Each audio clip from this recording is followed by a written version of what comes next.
Perfect. Okay. Thank you so much, everyone, for being here. My name is Abhay Singh Sachal, and I am the founder and executive director of Break the Divide. Thank you for being here and joining us for this webinar, Anxiety to Empathy to Action, Fostering Youth Resilience. And this is our webinar, our first webinar of its kind, really, where we're going to be talking about climate emotions, the impacts of climate change on mental health, but also talk about the path forward, not just for Break the Divide, but for anyone in this space working on community well-being, youth resilience. There's really a lot of intersecting spaces here. And so for today's webinar, there's a couple of things that we're going to be doing. We'll start with introducing you to Break the Divide. For those that might not be as familiar with Break the Divide, or if you've only ever interacted with Break the Divide through one program, you'll get an overview of many of the different types of things that we do. Then we'll talk about climate anxiety. We hear about the term eco-anxiety quite a bit nowadays. We hear about eco-anxiety for the future, but also the direct responses to the impacts of climate change that we see in our own communities. And so in this webinar, we'll talk about what the problem we're trying to solve is and what Break the Divide's approach to making changes. Then Aria, who has been a program manager with Break the Divide, will take the lead on talking through our Climate Emotions program and our Climate Skills and Community Building Fellowship. Many of you here were a part of some of these programs. These were programs that were really cool to put together. And then we'll have a next steps and closing section with a Q&A.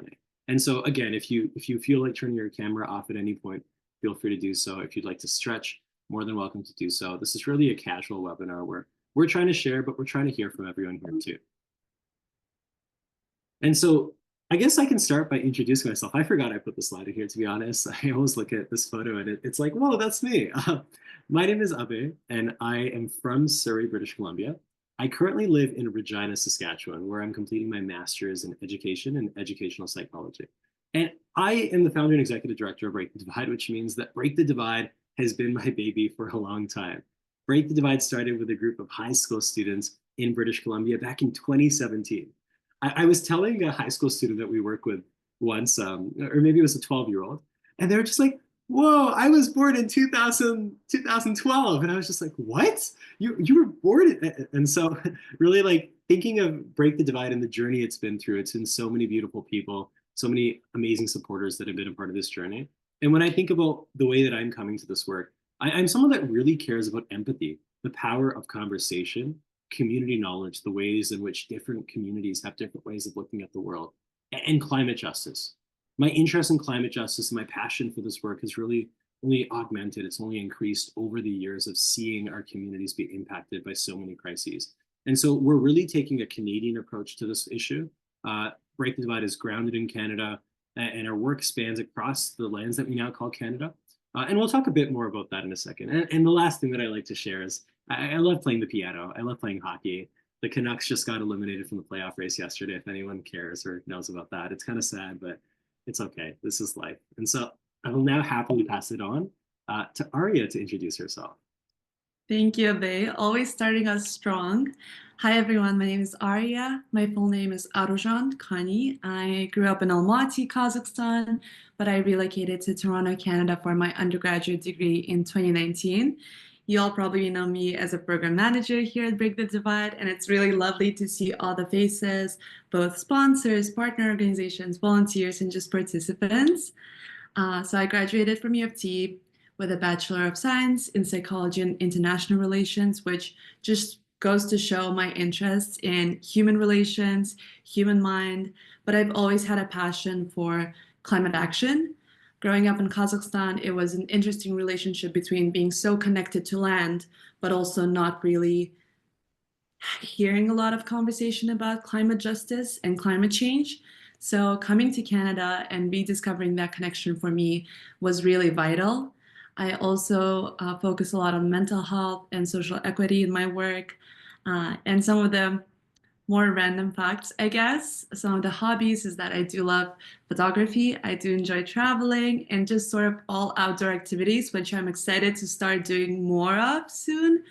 I know right now in Toronto, at least, it's snowed today, which is surprising because it's, I know, beginning of April, but soon enough we'll have warmer months and we'll be able to do more outdoor activities. But yeah, I'm excited to jump in. I'm going to pass it back to Abe. Thanks, Aria. Wow. Okay, I did not know it snowed in Toronto today. I was in Toronto last week. It was beautiful weather.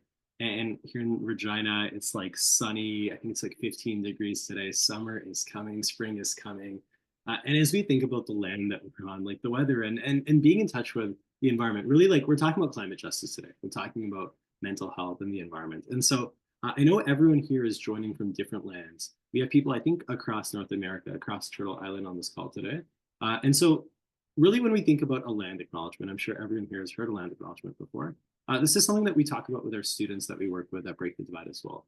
But at Break the Divide, when we're thinking about land, especially as we work on issues of climate justice, mental health, well-being, and communities, we can't disconnect those legacies or those stories, those issues that we're experiencing today with the legacies of colonialism, with the legacies of genocide, and the legacies of displacement that have happened on this land. And so considering the ways in which people across these lands have been impacted by colonization, indigenous folks, non-indigenous folks, like that's a big part of the work that we do at Break the Divide. And so for myself, I'm joining today from Treaty 4 territory. That's Regina, Saskatchewan. Regina, actually, the traditional name of Regina is Oskana ga Osteka, which means land of the pile of the bones. And so when I learned about that, I was really interested about what that meant. And that actually refers to buffalo, bison, and the ways in which like relationship with bison has shaped the land here in the prairies. So that's something that I learned that was really interesting about. And Regina is the traditional homeland of the Cree, Saulteaux, Dakota, Nakota, and Lakota nations. And Saskatchewan at large, as Treaty 4 lands, is also the homeland of the Métis Nation. And so thinking about those histories, like the place-based histories is really important. So I'd invite everyone to take a moment here and let us know where are you joining from today. And actually, at this point, if you'd like to message in the chat, just so we can get a sense of who's here today.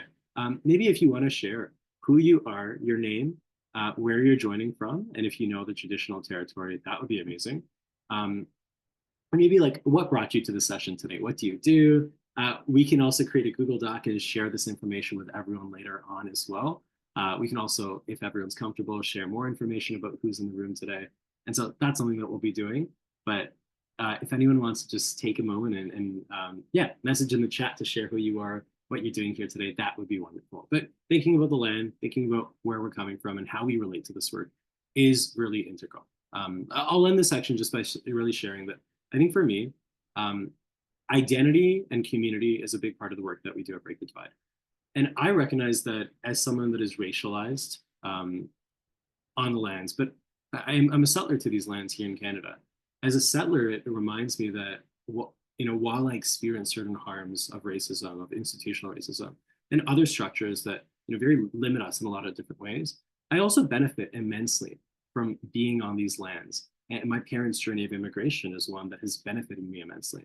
And so as I think about identity, it informs the fact that because I'm a settler to these lands and I've benefited from these lands, I have the obligation to take action on issues of climate justice, on issues of decolonization and reconciliation as a word, like in the ways in which we build meaningful relationships and make positive changes, recognizing that there are disproportionate impacts of climate change on issues relating to housing, food security, mental health, like in Indigenous communities across Canada. That's a big focus and something that I'd love everyone to reflect on. And so thank you everyone for being here again. Like we're really excited for this webinar and we are Break the Divide. This slide here is really the team at Break the Divide. And we have some amazing actually Break the Divide volunteers. I can't see everyone that's here, but I think I saw Dea Charchin, Tarek Harney, and I also see some folks that have been a part of Break the Divide as participants, Yash Trivedi, who's here, a few other folks that, Amartya, who've been volunteers for the Break the Divide Climate Emotions program. Like we have a really great group of people here. And Break the Divide is a youth-led nonprofit. We started as young people in high school working on these issues. We are now a group of young people, often in our 20s, working with high school students.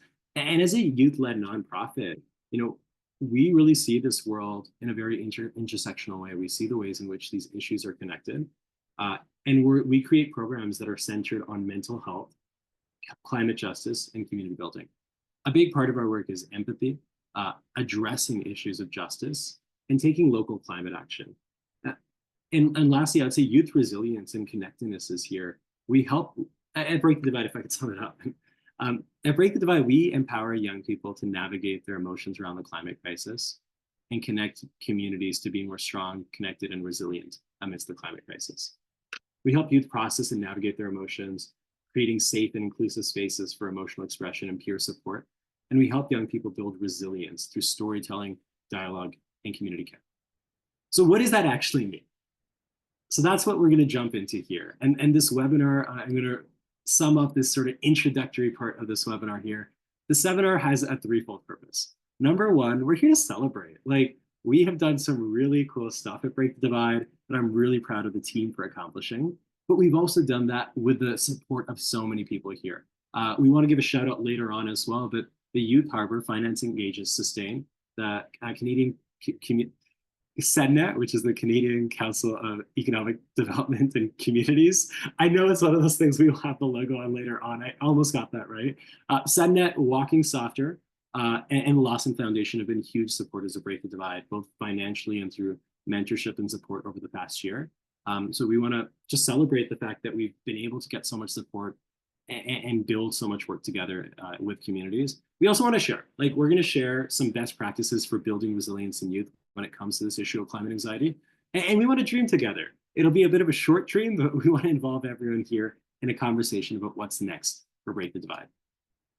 And so I'm going to do a 10-minute overview here about the issue that we're trying to solve. But before I go ahead and do that, does anyone have any questions at this point about this webinar, about Break the Divide, about what we do? I see lots of things coming in the chat here. And so thank you everyone for sending these messages, introducing yourselves.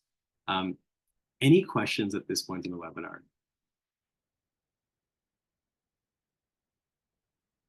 Perfect. Okay, feel free to message questions in the chat. And we have Arya, Dea, and Tarek here that can totally help. And Arya is going to be presenting later where I'll be able to monitor the chat. Again, this really is a group project. But when we think about the issues that we're facing in the world today, really youth mental health is in crisis. In Canada, suicide is the second leading cause of death for young people. When we think about the issue of the climate crisis, we know that climate change is having impacts on our communities today. We know that we're experiencing rising sea levels, specifically in northern Canada, in the Arctic, warming at 3 times the rate at the rest of the world. We see extreme weather events, whether it's heat domes and forest fires, or extreme cold, like hurricanes in the Maritimes. Like, we are seeing unpredictability, and along with that unpredictability, we also have a greater awareness of the impacts of climate change, of the future that we're going towards. And we also know that it's not just climate change. Young people in particular are facing a trifecta or many different problems at the same time, whether it's an epidemic of loneliness, as many people talk about, a poly crisis that involves a biodiversity crisis, lack of access to mental health supports, economic squeezing that's happening at all different levels. Really, when we think about young people, a global survey of 10,000 youth from 2021, this was youth from 10 countries around the world. Over 75% of the youth in that survey said that climate change is frightening. Over 50% believe that humanity is doomed. And this is youth aged 16 to 25. In Canada, the statistics are very similar. At the same time, there's a very clear demand for more climate education, climate justice education that supports young people in navigating the challenges that are facing them and facing the world today. We hear that from teachers, educators, and there's significant research to support that. And so, considering that we have youth mental health in crisis, we have many factors contributing to it, but there's also demand for supports. That really makes us think about this question of climate emotions. Everyone here clicked on this webinar, you heard the term climate anxiety. Climate emotions are the very complex, but also sometimes simple emotions that we experience as humans when we think about and experience climate change and related issues. So it's not just about experiencing the impacts of the climate crisis, but also worrying about the future, experiencing things that are tangentially related to climate change, or viewing the world through the lens of climate change. What I've heard in research done on climate change and in talking to youth directly, climate anxiety can be triggered by the simplest of things. Walking down a street in suburbia and just having a moment where you look around and notice that it's a car-centric urban city that's not designed for sustainability or community well-being. Triggering emotions of like frustration and anger and fear and a sense of doom about the future. that's an emotion that's related to the climate crisis. And so we've heard emotions like climate anxiety, eco disassociation is one thing, eco grief, solastalgia. Like there's a lot of emotions. If anyone is interested, this is a resource that we've put together at Break the Divide with a resource list of different climate terminology from all the ones here. One thing that I want to point on here is solastalgia. So some of y'all have worked with Break the Divide before. Uh, if you want to like raise hand physically or raise your hand through the Zoom option, who here has heard of the term solastalgia before? Cool. Okay. Quite a few people. Solastalgia. Awesome. Okay. Uh, Thank you for raising hands. You're totally welcome. You can totally lower the hands too at this point if you'd like. Solastalgia is a really interesting term. It refers to the sense of displacement or a homesickness where you're still physically in your home location, but your home has changed so much that it no longer feels like home. And so we might experience this after being away from home or even staying in your same physical location, but because of climate change, environmental degradation, environmental injustice, you've seen the environment around you change so much that it doesn't feel like home. Solastalgia sort of sounds like the word nostalgia. They have similar roots. And so solus, I think if you break it down, solus means home and talgia is like a longing for something I'm missing. Again, if someone knows Latin here and actually knows the word or searches it up, I'm sure you could actually describe that better than me. But solastalgia is a term that we introduce to students and young people that we work with. Likewise, when we talk about a sense of helplessness that a lot of people feel, the sense of guilt and hypocrisy that people feel existing in this world with inherent contradictions. There's a lot of emotions that we can experience as we think about the climate crisis. And so I'm actually going to get everyone at this point to take part in this little Menti activity for us. If you go to menti.com and type in this code or scan the QR code on the screen, you'll be able to access this Menti that asks you, how do you feel about climate change? How does climate change make you feel? There's a lot of different emotions that can come up that we've introduced. Are there any terms that I shared so far that might resonate with you? Are there other terms that you think of? I think you should be able to also participate and respond more than once here. But I'm just going to share my screen here and have everyone be able to share their climate emotions. And I'll get the loading page up, but I think we're also sending the link in the chat. Thank you, Dea, for sending the climate terminology list. That's awesome. But if you log into this Menti, you'll be able to see the option. Okay, quick question. I'm going to ask Tarek, do you see, is the poll open yet, or is it saying that it's not open? It's open. It's open? Okay. Yeah. Oh, beautiful. Okay, yay. I'm seeing all these amazing responses come in. Thank you. And let me actually share these responses so y'all can see what I see. 35 responses so far. Thank you, everyone, for participating. And you should be able to see this now. These are the responses that we're seeing come in.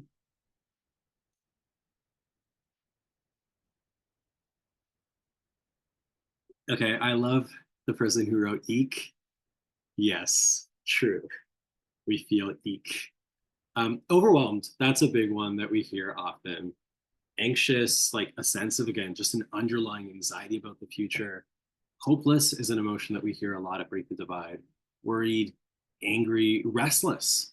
I hear restless a lot, just that there feels like there's always something to do when it comes to taking climate action. Frustrated, afraid, solemn. I really like that. Solemn and lost seem like there's a lot of similarities there. A sense of doom, being upset, sad, concerned. I also saw worried and concerned. Yeah, just that sense of dread is something that I often hear. But one emotion that I want to pick on here that's sideways right now is the word hopeless, or sorry, hopeful.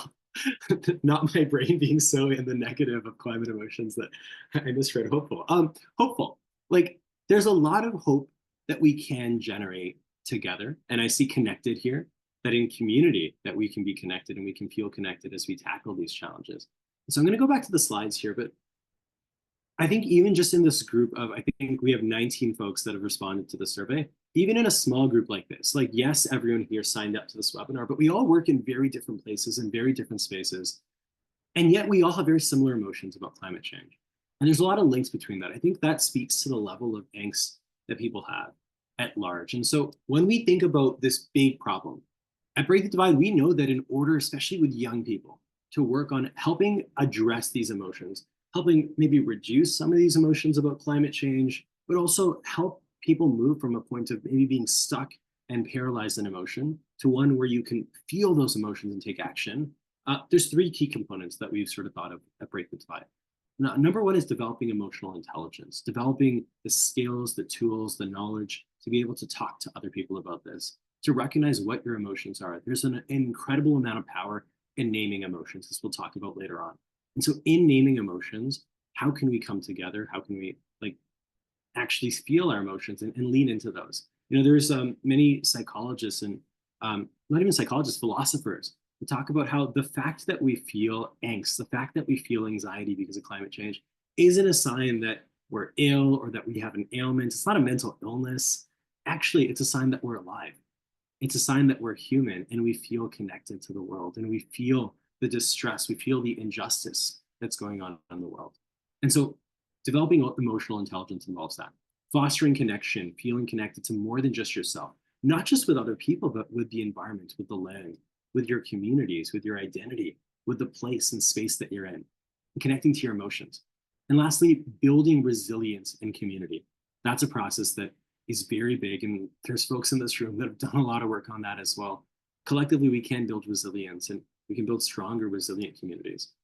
And so at Break the Divide, like the focus on identity is really big in the work that we do. We talk about our shared experiences, our personal experiences, and how that informs the work that we do in climate emotions.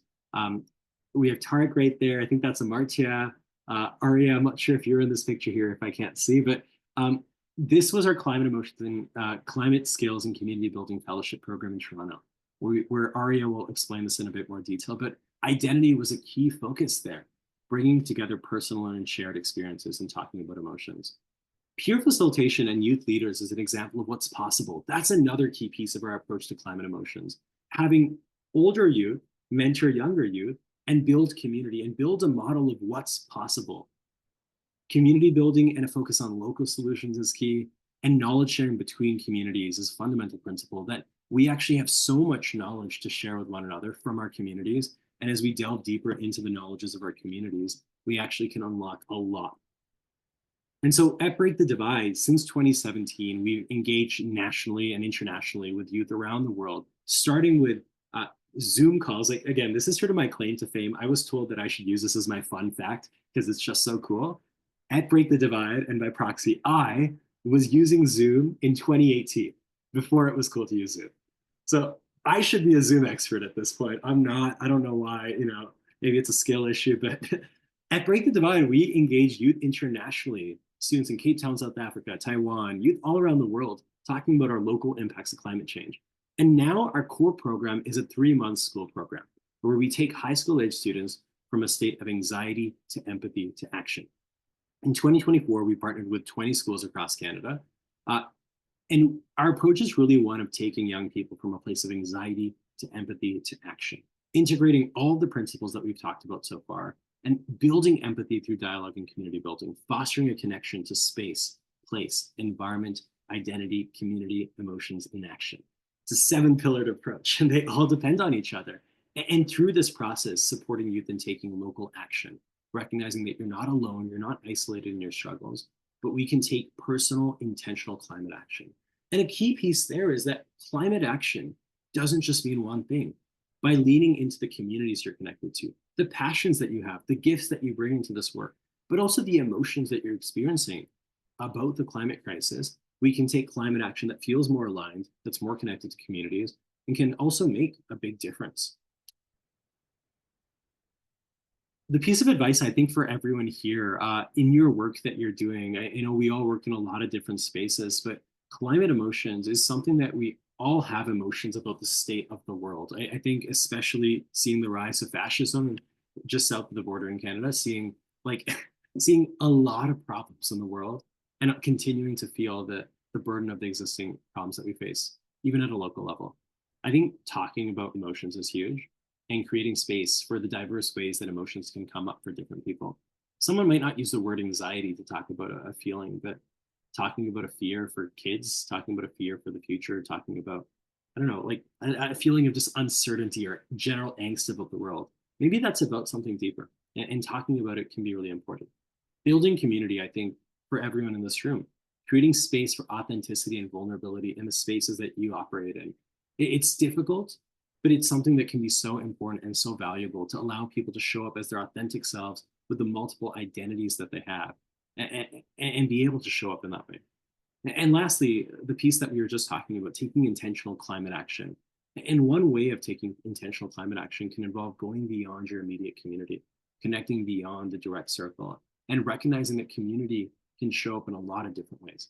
I won't spill too much of the details of really the approach at Break the Divide, and I won't take too much away from Aria and what Aria is going to present here about what we did in 2024 and where we're going for the next year. But I hope this all, as I wrap up this section, I hope this all gives a bit of an overview on really the issue that we're working on trying to solve at Break the Divide, and also recognizing how collectively we can take action, that there are ways that we can work with young people in particular and make positive changes around these issues. I think we're going to switch our screen sharing here as well.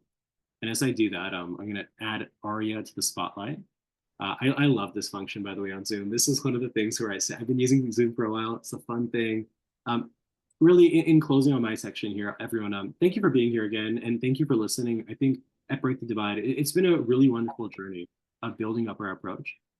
And this way in which we take young people from a state of anxiety to empathy to action and build on community, build on knowledge from multiple sources.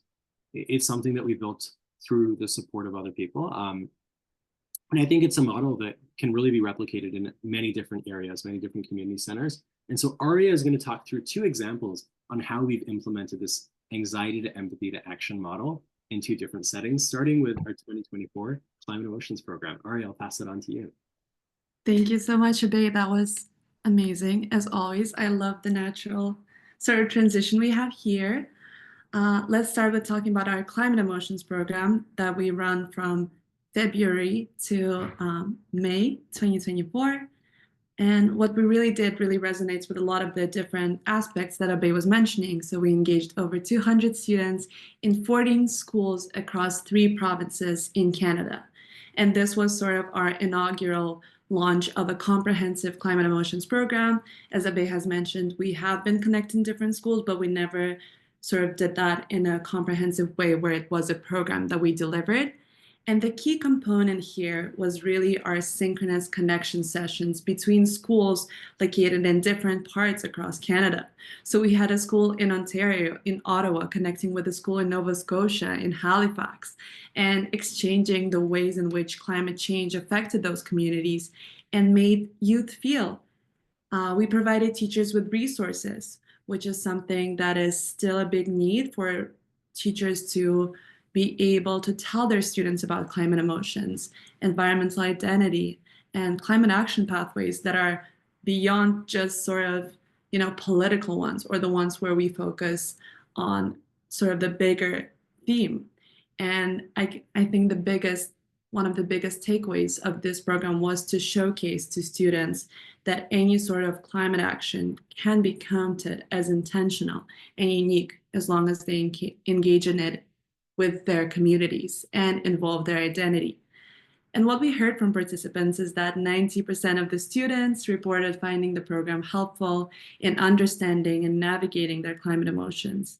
And 2 times as many students reported feeling a sense of purpose and motivation to achieve meaningful change for themselves or their communities after the program, which was sort of the purpose that we wanted to drive home, make these students feel connected and make these students feel hopeful to produce change.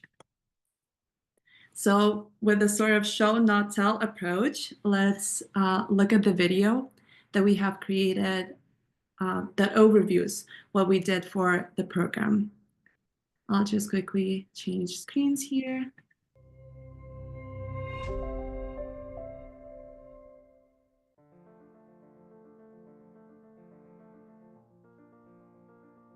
From record-setting heat waves and wildfires to drought and rising sea levels, people around the world are confronting the impacts of the climate crisis.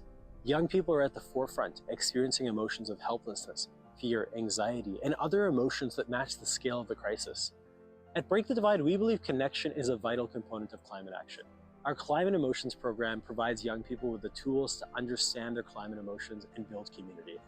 Through empathy, connection, and community engagement, we provide young people with the frameworks to transform their emotions into collective action. My name is Ave Singh Sachal, and I'm the founder and executive director of Break the Divide. Break the Divide is a nonprofit that connects young people across Canada to talk about the impacts of climate change on mental health and community well-being. Break the Divide started as a high school project in 2017, connecting my high school in Western Canada with a remote Arctic town. Through these conversations over Skype at the time, we learned that we had a lot in common. We had similar hopes, dreams for the future, but we also had shared anxieties and concerns about our communities. In conversation, we realized that just talking to one another gave us a space to process and understand our emotions in a way that we didn't even know we needed. As Break the Divide expanded over the years, we began to work in 14 countries around the world. In 2024, we launched our Climate Emotions programming, connecting high schools across Canada to provide young people with the tools to name, express, and understand their climate emotions. We heard young people share that they were feeling anxious, hopeless, scared, worried about climate change. Break the Divide's Climate Emotions program is about supporting young people as they navigate these difficult emotions about the climate crisis. By coming together, we can build more connected, empowered, and resilient communities. So let's keep talking about mental health, about our feelings, and how our communities are impacting the climate crisis. The Climate Emotions program is a combination of asynchronous learning sessions that teachers could host at any time in their classrooms, as well as synchronous virtual connection sessions where two participating schools across Canada get to engage in discussions surrounding climate-related topics such as climate emotions, environmental identity, community knowledge systems, and climate action. In our first round of the program, we have engaged over 12 schools from across Canada in our programming. We have shared resources which were crafted in collaboration with mental health professionals and environmentalists. More than 200 students from around Ontario, Nova Scotia, and British Columbia have been able to learn more about navigating their climate emotions, and they reported that they feel more hopeful and less isolated about the climate crisis. Break the Divide also trained more than 14 youth in climate dialogue facilitation. Climate Emotions program is working to create safe spaces and resources for young people to turn their climate anxieties into empathy for the environment, for one another, and for themselves, and eventually turn that empathy into local climate action. I learned more about eco-anxiety, eco-dissociation, and about the identity of communities all across Canada. That sense of empowerment when knowing you aren't alone in your emotions was by far the best part about this program, opening the floor to learn more about each other and how climate change manifests itself across the country, which doesn't look the same for every community. We're able to walk the youth through a lot of difficult emotions that come with living and existing in polycrisis, and specifically the climate crisis. Definitely something that I may not have put a ton of emphasis on before is just how the climate crisis makes us feel. And ultimately, how it makes us feel dictates how we act. I teach a psychology class, and for the first time, students were able to recognize and identify certain emotions that go hand in hand with climate change that they haven't thought of before. As a high school student, it can be overwhelming and exhausting to process your emotions while feeling isolated and hopeless when confronting the climate crisis. Programs like Break the Divide's Climate Emotions help us navigate these complex emotions, connect with other high school students across Canada, share experiences, and remind us that we're not alone in this fight.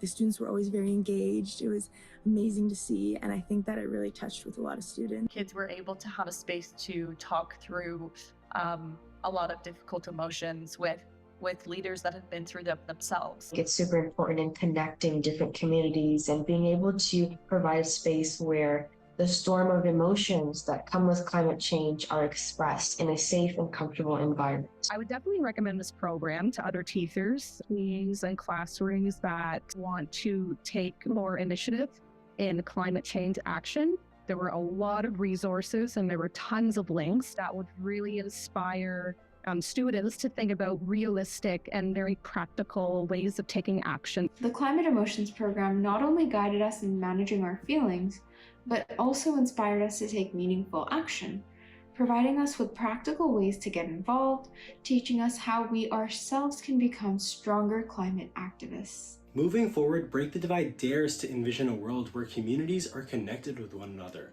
where we're taking care of the mental health of ourselves and those around us, and where we're collectively taking climate action. Mental health and climate action are inextricably linked. To heal the planet, we must collectively heal ourselves. If you are an educator or want to learn more about Break the Divide, please join us on this mission. Visit breakthedivide.net to learn more or reach out to us. We're really excited to be on this journey of building more connected, empowered, and resilient communities.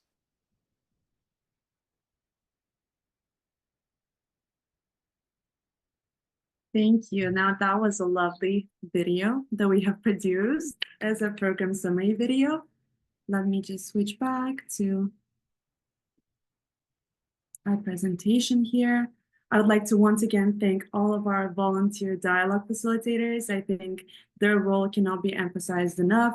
They were the ones that were on the ground running the connection sessions between different classrooms, answering any questions, but also going through the lesson plans and presenting resources.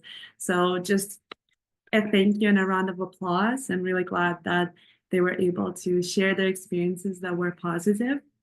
And so just moving forward, some of the positive, we also have a program report. I'm jumping ahead. But yeah, just as we have seen in the video, people have mentioned that before the program, they have felt lost and scared about the future. And now after the program, they were able to see that using these emotions that we experience in a climate crisis can be channeled towards connection and creating change. We have also produced a report on our climate emotions program that we'll be sharing with all of our participants after the webinar. I'm just going to give you a quick look through our report where we touch on the different components of the program, such as theory of change, program overview, and these will all be linked to our website and also sent to everyone. Yeah, some of the exciting things we were able to produce. Just moving back into the presentation. And so some of the key statistics here that I would love to share with you all is that students and teachers and volunteers all expressed some positive feedback, but even if there were things that they have noted that we should do better, we have piled all of that in a conversation of what could be done better for our next iteration of the program. But 100% of the teachers that participated from start to finish in our Climate Emotions program have agreed that the program was a worthwhile investment of their time, which I'm really thankful for. 92% of teachers rated the Climate Emotions program as easy to implement in their classrooms. And this is a component that we keep working on so that it's easier for teachers that may be overwhelmed with their curriculums to implement in their classrooms. 80% of volunteers reported gaining new knowledge about the diverse experiences of communities across Canada, and 80% of participants acknowledged how collaboration increases climate resilience. And so one of the quotes that stood out that you were able to hear during the video as well is that students were able to recognize and identify emotions that go hand in hand with the climate crisis, which is something that we have been emphasizing throughout our work at Break the Divide. And yeah, we got through the first half of our presentation. I'm gonna let you jump in. Thanks so much, Arya. Thank you for that wonderful presentation. And I also just want to thank the amazing videography team that has put together these videos. We'll see a short one shortly after, but we're actually right on schedule, which I'm so happy about. We never are when we do these. So we actually have time for a 3 to 4 minute break. If anyone wants to take a second to just use the bathroom, grab a glass of water, stretch, we're going to take 5 minutes and be back at 4:50 Mountain Time, 6:50 Eastern, 3:50. You can leave now. I could go on with all the time zones, but we'll take a 5 minute break, everyone, and we'll be back shortly. Abe, I'd love to see you go with all the time zones. Yeah. 3:50 Pacific. And oh, there's also Newfoundland, which will be 3.5 hours ahead. Okay, this doesn't need to be in the recording, you know? Awesome. Okay. See everyone shortly.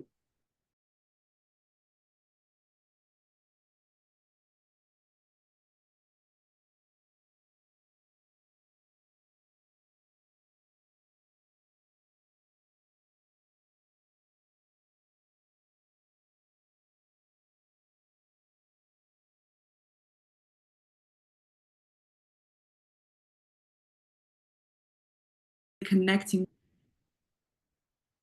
So in our first iteration of the program, we engaged more than 40 participants, although this demographic is quite hard to reach if you've ever worked with this demographic before.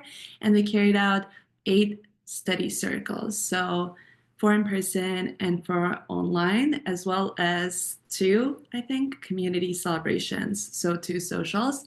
And as a result of this program, we were able to fund 2 climate action projects. But in a similar fashion, we're gonna look through the video in just a second with our show not tell approach, but we've also were able to develop a program report for this program, which you'll be able to access on our website shortly and will be shared with you after the presentation as well.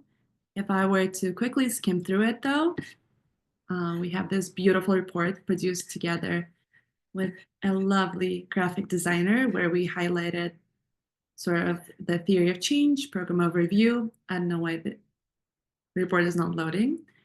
But yeah, let's just jump right into the video, considering that that's the case. And the video, much like the climate emotions video, I think it'll be an exciting look into what we did. So yeah, without further ado, thanks, Arya. Of course.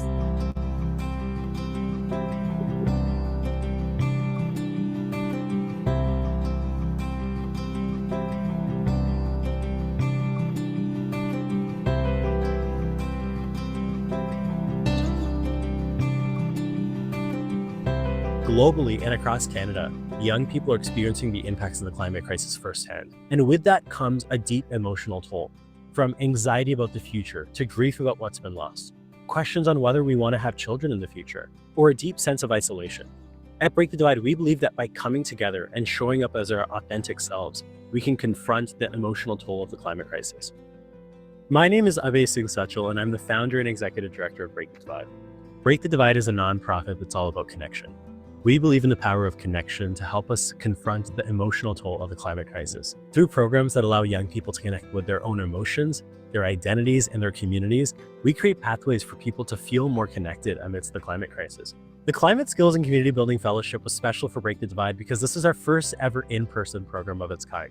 Through this program, we brought together 40 international students and newcomer youth to downtown Toronto. We had the opportunity to facilitate dialogue about climate change, emotions, identity, and mental health all together. And we saw participants of the program share emotions about their stories with migration, how climate change was impacting their own home countries, how they experienced climate change in Canada.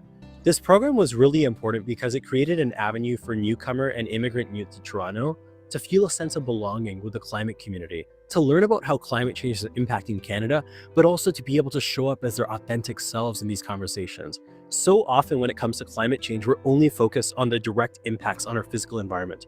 This program created the opportunity for people to talk about their cultures, their homes, their environments, and how they're showing up to this work.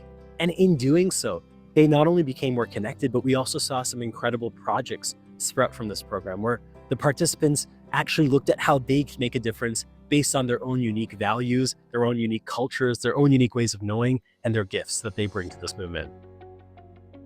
At Break the Divide, we believe that climate conversations and talking about our climate emotions can be the essential point of change. What we try to do for our Climate Skills and Community Building Fellowship is engage international students and newcomer youth. We provided them with online climate courses that talked about alternative systems of operation for our society, or how to switch to a greener society, essentially. Although this is our first time running the program, we already reached more than 40 participants. And we did so by involving them in different activities such as climate cafes, study session, social events like this, and different workshops that hopefully left them feeling more empowered, motivated, and inspired to take climate action. The Climate Skills and Community Building Fellowship has been a really great experience for me. It's allowed me to connect and create a community and feel less alone and less isolated, which I feel is a big reason why we struggle to take climate action in the first place. A lot of activists I work with and speak to and am friends with are exhausted and burnt out. A big part of the Climate Skills and Community Building Fellowship is understanding how you can apply your strengths and your experiences to climate action in a way that is sustaining. I really liked that the program was about helping international students and newcomers to Toronto discuss these issues in a space that allowed them to share their unique perspectives. And I felt like I could meaningfully contribute with my own experiences and my own learnings to this program. Things like eco-anxiety and a fear for what the future holds with regards to climate change can be pretty isolating. And I think when you talk to other people, the first benefit is that you realize you're not alone in how you feel. It's just really nice to know that there are other people who feel the same way and like get that validation. Being a part of the Break the Divide community has been so incredibly special to me, and I've just learned so much.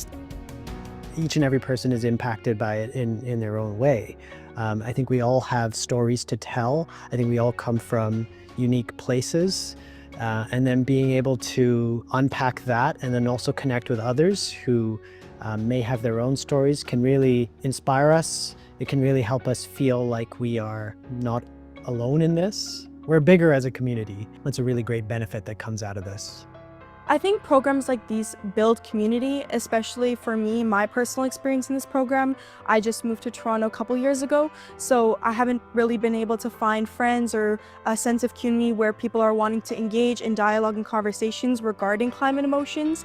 So I think these give purpose and meaning in community and allow people from all over the world, all over different cities to come together to discuss important issues. I'm from Colombia and I arrived 5 years ago. I think we lack of community and people skills, and I recognize that if I wanted to make any changes and participate in climate action, I needed to get better at this. So that's why I joined this program. Issues are so complex, so there is not just one way to approach the issues that we're having due to climate change. We need to make solutions, but this cannot be done by just one type of person. We need to be all together in this. Climate change is an extremely complex topic. I think it's very important to talk about it because we can't do it alone. We need change to happen in every domain, every sector. We need scientists, environmentalists, teachers, politicians, everyone on board. And that's why we need to really create a community of people who are trying to change things that can exchange about their skills and really create a community of caring and sharing our resources. We are together a step closer to tackling climate change. I want to sincerely thank all of our volunteers and all of the participants for our Climate Skills and Community Building Fellowship. You are the ones who made this possible, and hopefully we will continue to do more. Through this program, participants felt more connected to one another, to the environment in Canada, and they felt more knowledgeable about issues like climate change and climate action in Canada. I think the biggest part of this program that I'm really proud of, though, is the ways in which we saw people build relationships with each other. Relationships, talking about our emotions, and coming together is so essential to adapting to the impacts of the climate crisis and taking climate action in our everyday lives. If you're interested in any of the work that we do, join us at Break the Divide in this mission to build more resilient, connected, and empowered communities.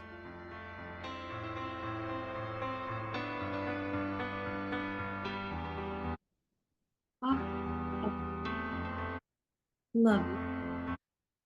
Thank you so much for watching that with us. I'm always so happy with the way that our program summary videos turned out. I feel like it's a great way to share what we have done, directly without really needing to talk about it and hearing all the participant perspectives. And I think what was really special about this program, it was a passion project for me in a lot of ways, since I was an international student and a newcomer to Toronto in a space where I didn't know who to connect with and how to talk about my climate emotions. I thought that that would be something that could be a great addition to the community that I am a part of. So that was lovely. Thank you so much once again to the team, to the volunteers, to our lovely sponsors that made this possible. And for some of the incredibly great statistics that we have had, I think having this program in person really resonated with a lot of people in the community that was built.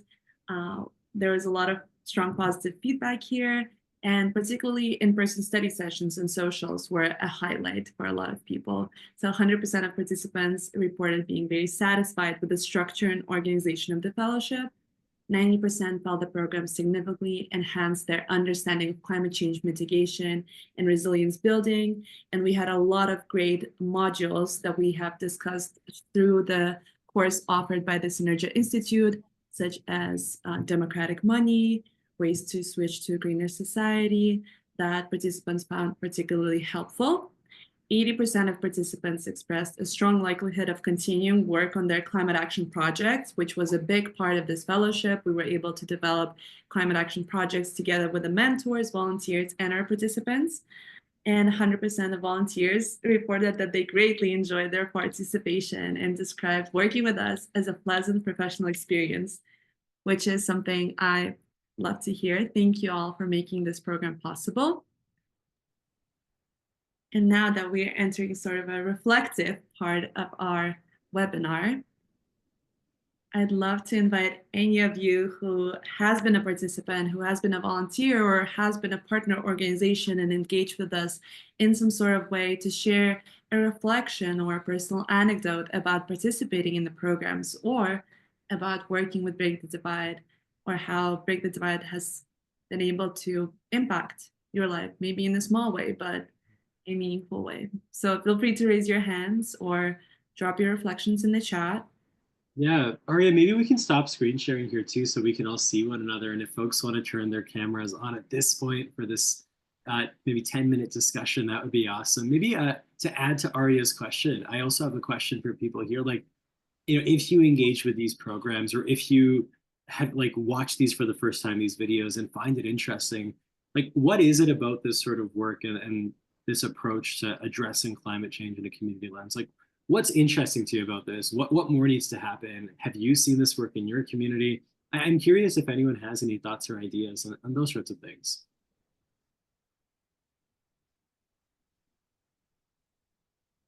Don't be shy. Yeah, Emma. Sure. So this is like my very first time engaging with Break the Divide. Ave and Arya, I've talked to you on email, and it's lovely to put faces to the names.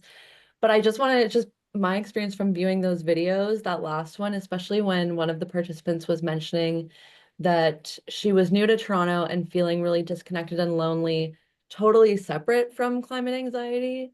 And then the opportunity to meet and build community through your programs, it just shows that like the work that we can do to navigate the climate crisis is so much deeper than climate.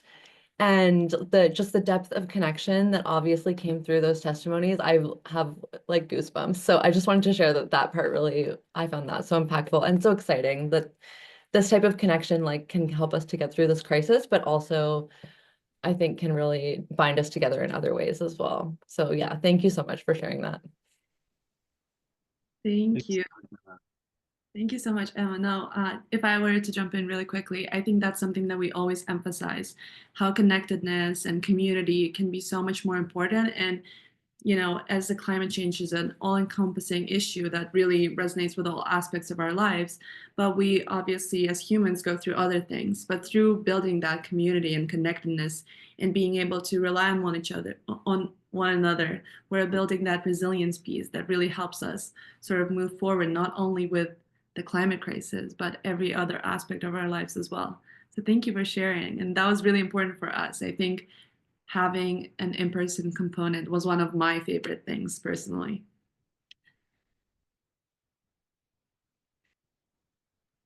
Yeah, go Tarek. Yeah, maybe I'll jump in here quickly.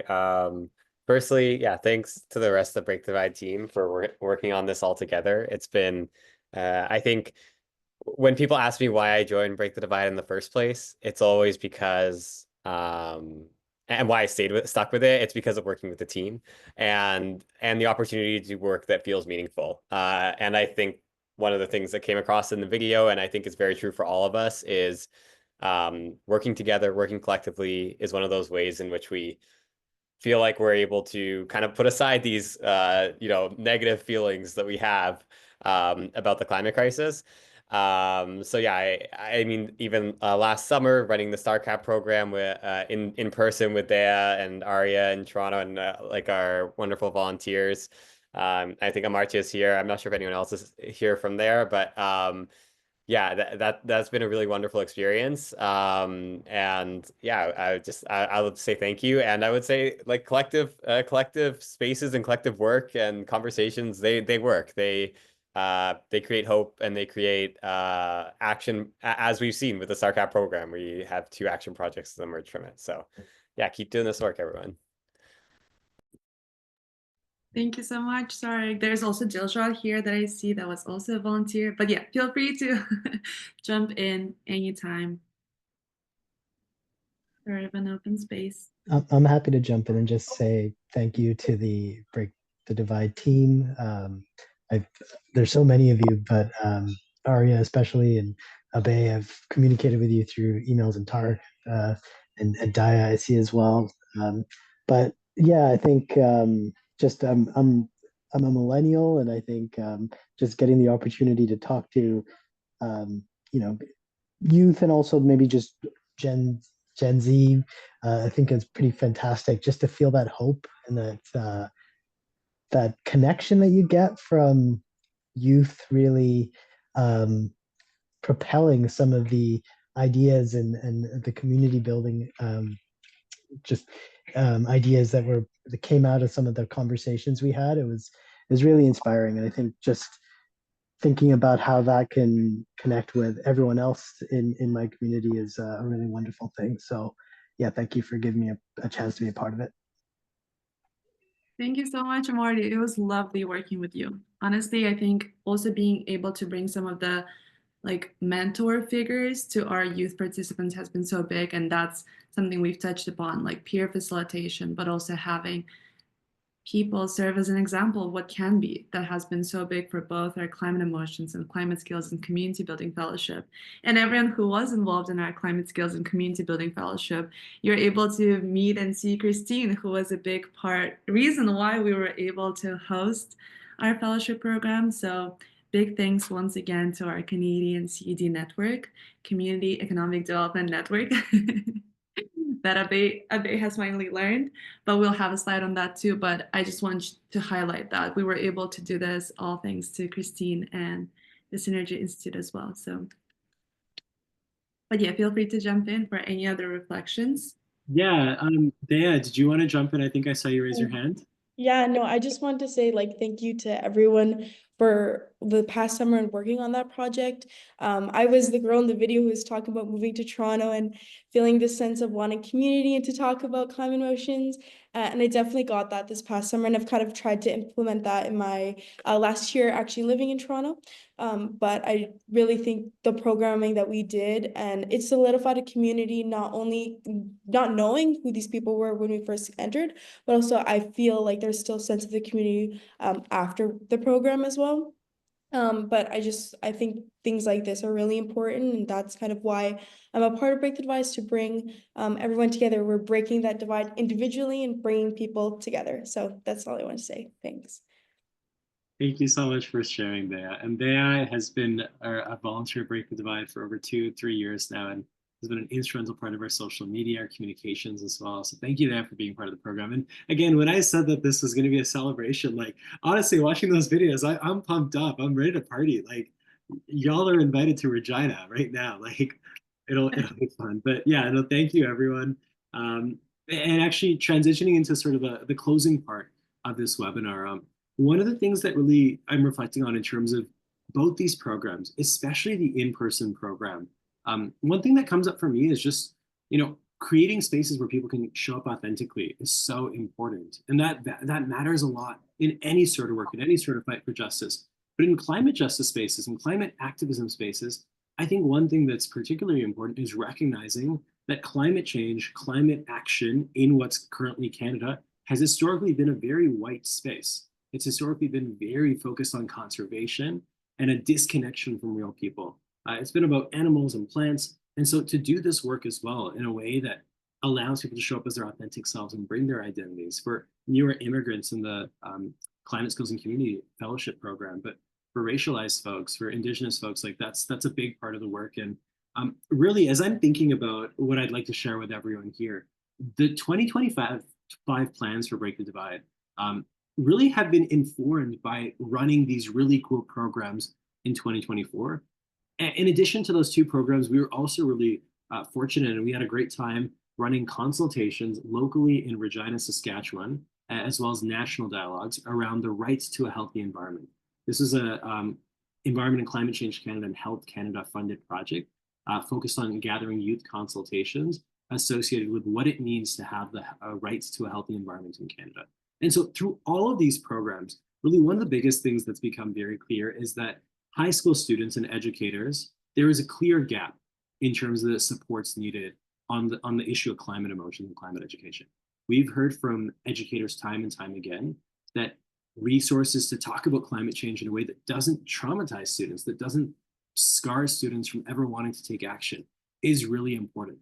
And our Break the Divide approach of doing so in a way that involves peer facilitation, like that was one of the best parts of running the program, just logistically on our end.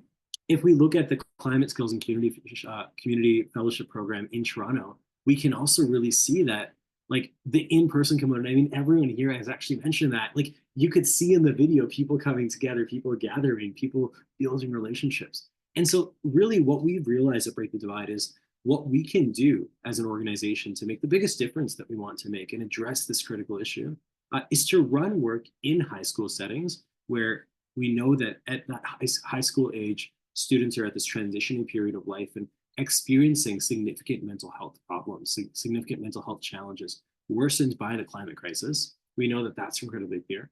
But we also know that in-person programming and having access to in-person supports, including peer mentors, can make a very big difference. And so that's really informed, like our learnings from everyone here, from participants, has really informed where we're going for 2025. And so in September of 2025, our key plan is to launch our Climate Emotions program, where we provide resources to teachers and also include peer facilitation to run in-person workshops or to run workshops with students and facilitation, running that in person in Saskatchewan. And one of the major focuses that we're having is aligning our curriculum or aligning our resources and lesson plans with provincial curriculum. In running the program in 4 provinces at the same time with so many students and so many teachers, we did have some logistical issues, and we did have some issues in terms of the programming not aligning as much with curriculum as could be possible. And so we've been working over the past couple of months on aligning with provincial curriculum in Saskatchewan. We've also been working on delivering workshops and growing regional partnerships. And that's an area where we want to launch Break the Divide, this 3-month school program as our key program, which involves in-person components in Saskatchewan in 2025 in September. And then in 2026, our plan is to go national once again, but to do so in a way that is built on local partnerships, built on regional alignment with provincial curriculum, and built on the work that already exists. One of the really great parts of running our StartCat program in Toronto was the fact that we worked with organizations that were already doing this. The Synergia Institute had already provided the curriculum that we were able to provide students. The Canadian CED Network had run this program last year, so we were able to actually learn from past participants and past folks that have run the program. And we were in a cohort of other people. And so really partnering with other organizations, many of you who are in the room right now, who do this work at the local level, like we want to complement and work together. And lastly, as an organization for 2025, we're working on building a strong community and organization. A key part of this is the team that we're building up. And so for people that are here that have maybe volunteered once with Break the Divide and would like to again in the future, we have tons of ideas and opportunities on building this team that comes together and creates these really great programs, both at a volunteer and at a staff capacity. But to make that staff capacity happen, funding is a key issue. It's a key problem. It's a key thing that we want to address. And I think others who are in this room who work in nonprofit spaces will be very aware of that. That, oftentimes the funding associated with gathering people together to have conversations, it can be harder to show impacts on greenhouse gas reductions or some of the climate statistics that we tend to want to measure. But not just the tangible things, but the intangible benefits of these programs that I think these videos really help capture in a way that a report might not be able to. I think that's really evident and clear. And so, Ari, if we go to the next slide here, really in closing, as we close with everyone in this room today, our plan for Break the Divide for 2025 is nuanced and multifaceted. And there's a lot of ways that folks in this room here can support us and we can work together. One of the key things that we're working to do now that I mentioned earlier on is we're running workshops in high schools in different areas across Canada, but we're also working with different organizations, community organizations, and running workshops about these topics to bring this information about climate change and mental health, about community resilience, and about the ways to have these difficult conversations at the community level. We think that everyone should have access to this information. And so we have a pay what you can pricing scale as well, a tiered pricing structure for our workshops. And so that's the number one thing here. If anyone knows any school, anyone that might be vaguely interested in this, let us know. And we can have those conversations because we want to bring this work to as many places as possible. And that in turn will support us in doing all the other work that we want to do at Break the Divide. At a programmatic level, as I mentioned, we're looking to scale to multiple provinces. And so we're working to build provincial advisory boards that are involved with partnerships, relationship building, but also curriculum design at these provincial levels. We have plans in the work because of so many amazing, like Nova Scotia is just awesome. There's great people out there. And so we have plans in mind for Nova Scotia. Tarek laughs because I met a bunch of Nova Scotians relatively recently, and I really liked all of them, honestly. Nova Scotia, Quebec, and really having bilingual programming as well is a key focus of ours for the future. And at the community level, like in order to sustain this work and make this happen, funding, as I mentioned, is a key focus of this work. And at Break the Divide, we're now in a stage where having run this work as a volunteer team, having done this as youth, and now having secured small pools of funding in multiple areas to run this work in a few different areas and have really a proof of concept of what we do, we're ready to take that next step and scale in terms of securing funding for operations at the organization, to have a sort of full-time staff that can continue to support us. We've been very fortunate for support from a lot of different organizations, and we're looking to continue this work, and funding is a key part of all of that. And so if anyone knows folks, if anyone knows any cool people, like, again, we would love to be connected. We would love to have these conversations. Likewise with partner organizations that could do similar work that we could partner with and do really great work with. And lastly, as I mentioned briefly, at a volunteering level, like, again, we're a small youth-led nonprofit. Honestly, the team who made all of what we shared happen is in the Zoom room. Like, and I don't really think I'm exaggerating too much when I say that, we had a core team that really helped, really wanting to thank Aria and Tarek here for their excellent work. They and a lot of other volunteers like Amartya, I see Dejod and a few other folks in this room too. Like, we were able to make this happen with not too much. So if you want to be a part of this mission, hit us up. Like, we can find a way to make this aligned and do this in a way that feels good for you too, because really we want to build this together. And so whatever your skill is, whether you know things about impact evaluation, marketing, social media, team building, like, we would love a conversation and to go from there. And so in order to do any of this, if anyone has any ideas, feel free to just email this email, abe@breakthedivide.net directly.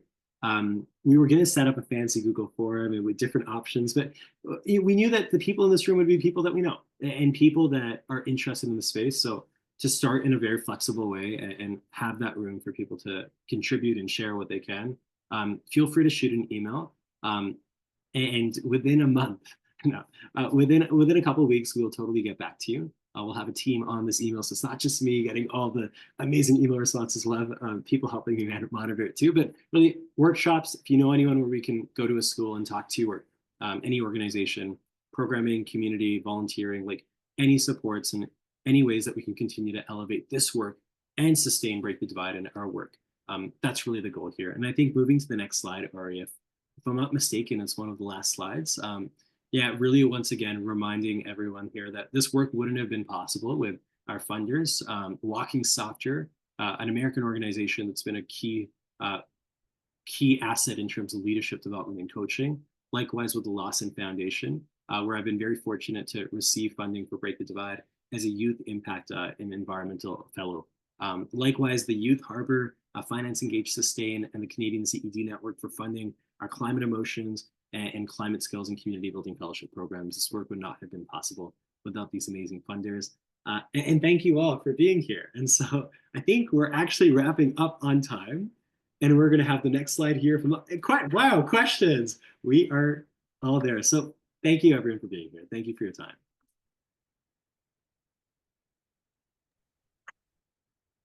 Beautiful. And so at this phase, yeah, does anyone have any questions at all about anything that we've shared, any theoretical ideas about climate emotions, anything about Break the Divide and where we're headed? Any ideas that are generated off of what we shared about our 2025 and future plans? Like, this is really an open space now for this discussion.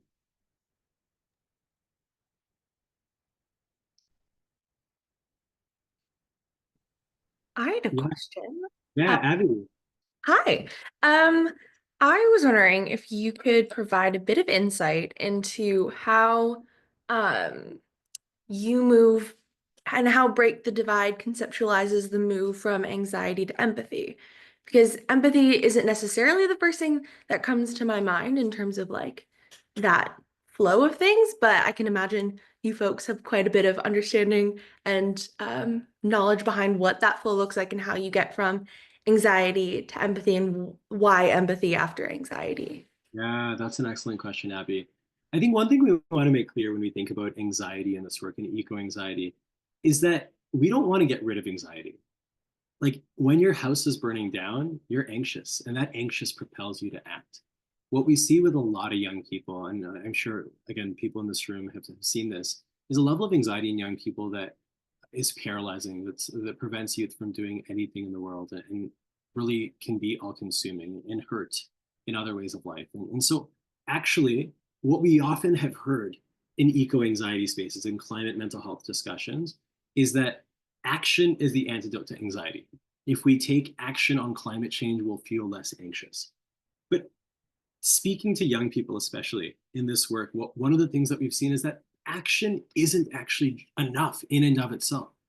If you take action in a way that doesn't feel authentic, in a way that doesn't feel like it's in line with your values, in a way that doesn't feel connected to other people, like that action can sort of be just a band-aid solution.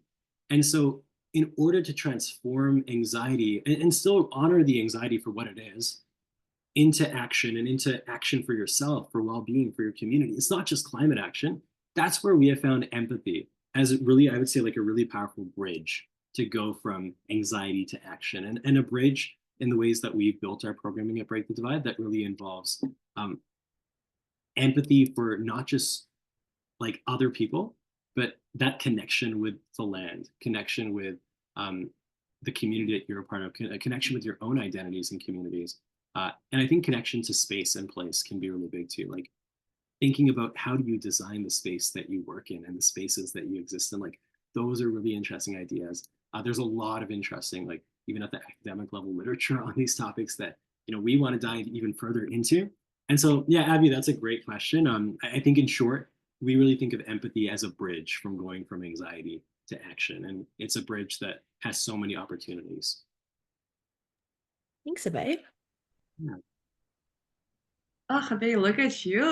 I was just going to jump in quickly and say it's the isolation piece. I think even for me personally, before starting to work with Break the Divide, just recognizing how my anxiety transforms when I'm able to connect with others over similar issues. I think that's why exposure and having diversity in media is so important. Having different people show you that they're going through the same thing. It's that sort of piece that allows us to, empathize with others and recognize that there are others that are struggling just like us, that helps us channel that anxiety, sort of navigate it, but also channel it towards something that is more helpful to us and to the environment. And I think another thing is like empathy for ourselves is something that I always emphasize as well. Having that empathy towards us as humans that are living through a poly crisis. And there's only so much we can do as individuals. Yet when we come together as a community, I think there's a lot of sort of meaningful change in that. And connection in itself, I think, can be really beautiful. So that's what I just wanted to add in there. But that's a great question. I want to ask everyone, like, quickly, maybe our team can go and whoever's here can go, like, if you had a favorite moment or like a favorite memory or a favorite part about working or engaging with Break the Divide. I'd love to hear from our team. I think we do this during like membership training sessions, but you know, it's always fun. Like for me, I'd say if I were to go first and give everyone a couple minutes for reflections, I'd say that I love working with people that care so much about all these issues and that I can connect with, and being able to be a part of this sort of community of young people who share similar struggles has been really healing for me. Maybe I can pass it on to Abhay and then Tarek and then Dea. Yeah, thanks for sharing. I'll also read out what's in the chat. I see Yash said, yeah, when we took part in the in-person session workshops, Yash being a part of the Climate Skills and Community Building Fellowship program in Toronto. Thanks, Yash, for sharing. Yeah. Yeah, I really love the people. I really love that there's people in this room today that have made this possible. And I really love just gathering. Like, I think going from in-person or going from online to in-person too, like that ability to meet people and collaborate, that's so exciting. And I'm excited for all that's to come with that.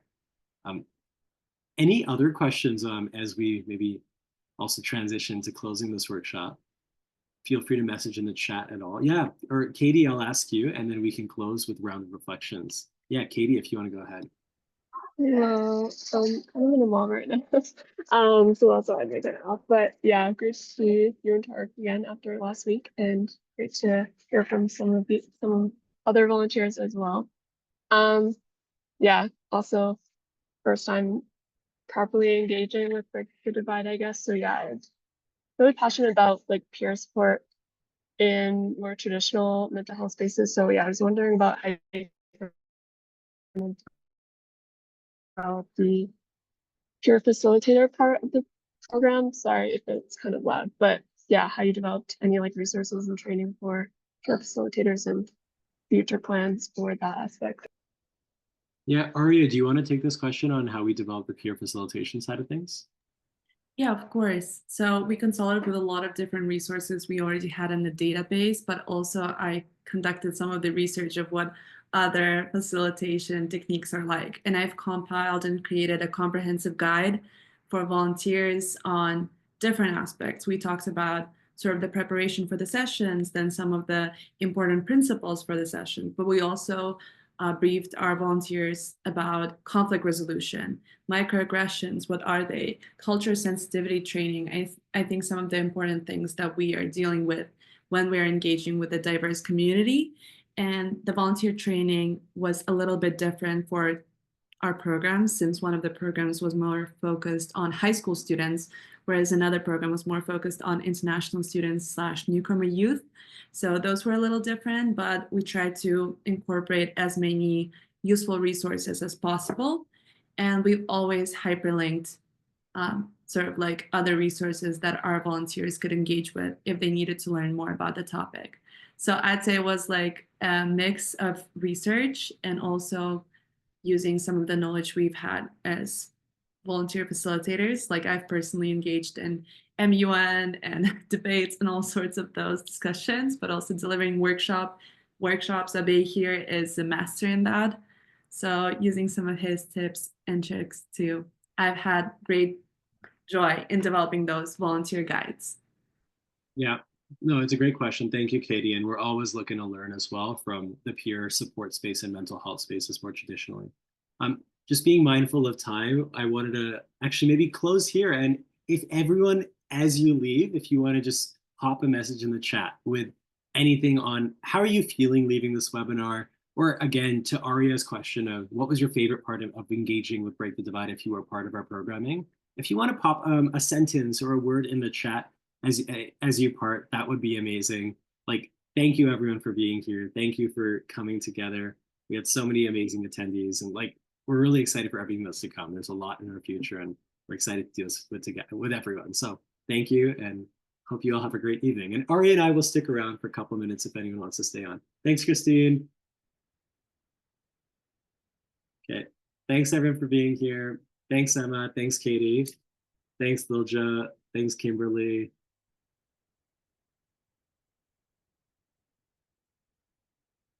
Yeah, thanks so much, everyone.